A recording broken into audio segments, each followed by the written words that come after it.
ओम शांति। आज 9 सितंबर 2020 को आप सभी का शिव बाबा की इस रिसर्च लैब में बहुत बहुत स्वागत है।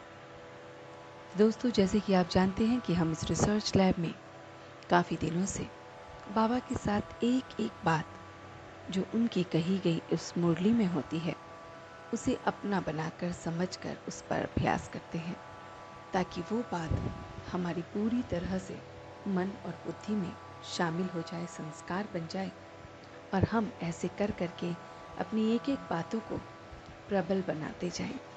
तो दोस्तों, आज जो बात हमें हिम्मत से अपने अंदर रिसर्च करनी है या अपनानी है वो है हर गुण के अनुभवी बनना। जी हाँ, ऐसा क्या करें और कैसे करें कि जो हमारे हर गुण हैं आत्मा के, उसके हम अनुभवी बन जाएं।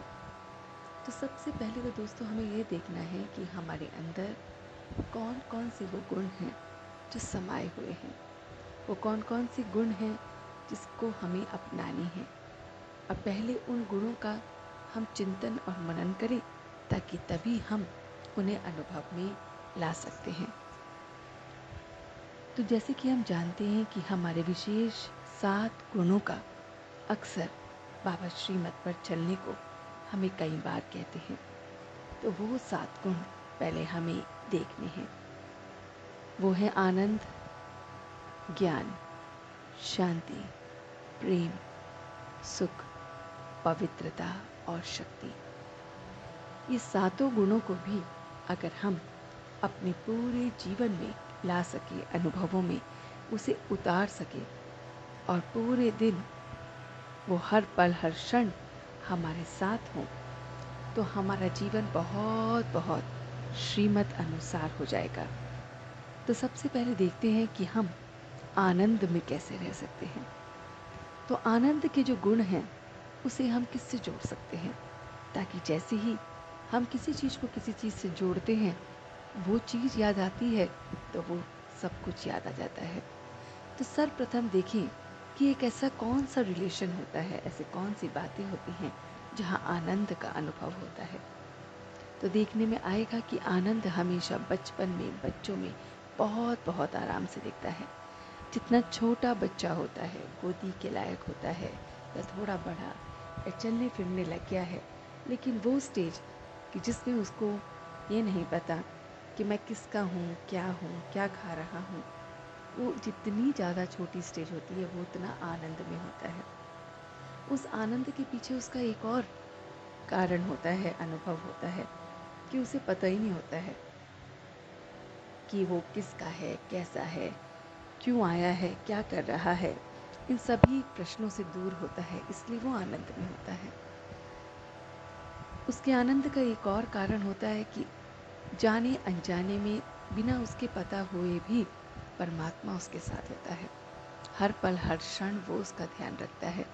उस बच्चे के आने से पूर्व से लेकर आने तक की यात्रा में सिर्फ और सिर्फ परमात्मा ही तो उसके साथ होता है।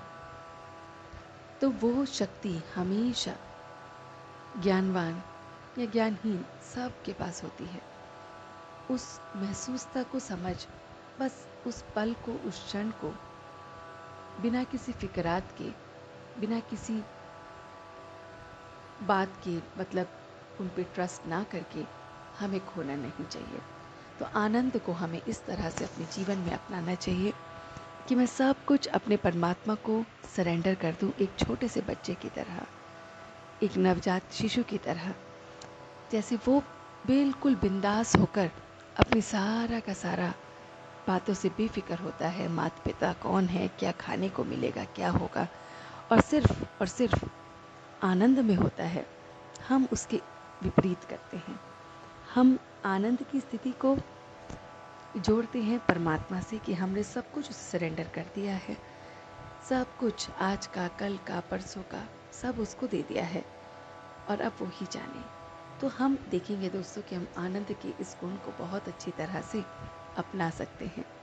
ऐसी ही खुशी को हम अनुभव कर सकते हैं किस संबंध में। खुशी को हम अक्सर दोस्तों में अनुभव करते हैं। दोस्त जैसे ही आते हैं दिल के तार बजने लगते हैं, खुश होने लगते हैं। दोस्तों के साथ हम इस खुशी को बांटते हैं, दोस्ती होते हैं, जो हमेशा हमारे साथ खुश होते हैं, उनके साथ हम खुश होते हैं। तो खुशी जो गुण है उसे दोस्तों के साथ बांटना और उस खुदा दोस्त के साथ बांटना तो बहुत बहुत कमाल है कि तू खुदा दोस्त है और तू मुझे सुन रहा है, देख रहा है, और इसलिए मैं सब कुछ अपना सर्वस्व तुझे दे रहा हूँ और तुझसे शेयर कर रहा हूँ। तो ये जो अनुभव है ना, आप सबका अलग अलग हो सकता है, मगर ये जो अनुभव है वो बहुत बहुत कमाल का होता है। ऐसे ही उसे बंधु की तरह देखना। तो इसी तरह से हम इस दोस्ती को निभाएंगे। जो दूसरा और तीसरा जो हमारा संबंध है और जो हमारे गुण को हम चर्चा कर रहे हैं वो है ज्ञान। तो ज्ञान हमें पता है टीचर से मिलता है, तो हम इसको रिलेट कर सकते हैं। अगर आप बच्चे हैं या स्टूडेंट हैं या कहीं पर भी आप कोई भी पढ़ाई कर रहे हैं, तो टीचर जो पढ़ा रहा है, ऐसे ही ये टीचर जो है मुझे वो नॉलेज दे रहा है जो मेरे लिए बहुत ज़रूरी है। अगर आप आध्यात्मिक कोई नॉलेज ले रहे हैं तो हर पल हर क्षण उस नॉलेज को लीजिए, रोज़ पढ़नी है, रोज़ उसको धारण करनी है कि मेरे टीचर ने मुझे समझाया है और अब मुझे बहुत अच्छी तरह से इसे पढ़ना है। तो जब हम उसे पढ़ते हैं तो हमारा अलग ही उसको समझने का नज़रिया, ज़िंदगी जीने का नज़रिया बदल जाता है। और फिर गुरु का संबंध आता है, गुण आता है जो हमें मदद करता है। तो अभी जो बात हम नॉलेज की हमने की वो गुरु और टीचर दोनों से संबंधित होती है। तो इसी तरह से हमने पहला अपना जो गुण है आनंद को लिया, खुशी को लिया, फिर हमने ज्ञान को लिया। अब हम शांति के गुण को देख रहे हैं। शांति के गुण को अगर हम देखें तो माँ के स्वरूप में बहुत बहुत शांति नज़र आती है। माँ घर को चलाने वाली वो नारी है जो सुख शांति से जीवन को खुद व्यतीत करती है और औरों को भी कहती है कि वो व्यतीत करें। तो शांति के लिए आपके पास माँ का एक बहुत बहुत अच्छा उदाहरण हम ले सकते हैं।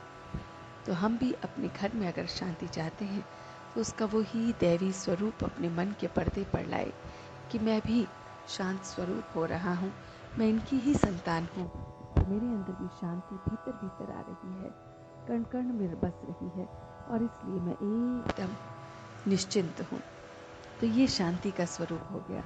ऐसे ही प्रेम, तो प्रेम तो हम प्रेमी से करते हैं, तो उस खुदा को प्रेमी के रूप में या अब जिससे हम प्रेम करते हैं उसे प्रेमी के रूप में देखना, उससे बिल्कुल निस्वार्थ भाव से प्रेम करना, ये भी वो गुण है जो अनुभवों में हमें प्रेम के साथ आता है। फिर जो अगला गुण है वो है पवित्रता का। पवित्रता होती है गुरु के अंदर। तो हम जो भी बातें करते हैं, सुनते हैं, वो धारण कराने वाला वो गुरु होता है। गुरु मदद करता है पढ़ी पढ़ाई बातों को समझने में, अनुभव में लाने के लिए। तो ऐसे गुरु को हम पवित्र मानते हैं। तो ये पवित्रता का जो गुण है वो आप अपने अंदर भीतर समझ सकते हैं कि ये मेरे संकल्पों में, मेरे बोल में, मेरे कर्म में, इन सब में है, इसलिए मैं एकदम निश्चिंत हूँ। अगला जो गुण है वो है शक्ति का। तो शक्ति जो संबंधित होती है वो होती है पिता से। घर में पिता बहुत शक्तिशाली माना जाता है, मुखिया माना जाता है। तो ऐसे ही वो रूहानी बाप जो है शक्ति का प्रतीक है, उसके साथ मैं रूह रिहान करता हूँ।